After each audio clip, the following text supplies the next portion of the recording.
I'm Bob Davis of Bob and Dawn Davis Photography and Design.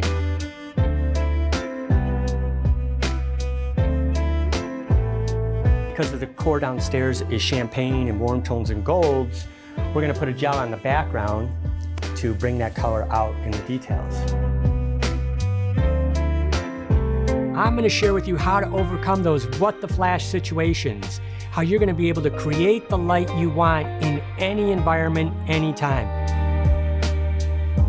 So join me on this as I share the light with you and all the tips and tricks and techniques that I use on a real wedding day. This was not a staged event.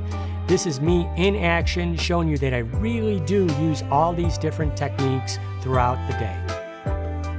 And what we're striving for is that quality of light, direction of light, how you use it, shape it, and control it. We went from large studio quality light modifiers to small light modifiers to on-camera flash light modifiers.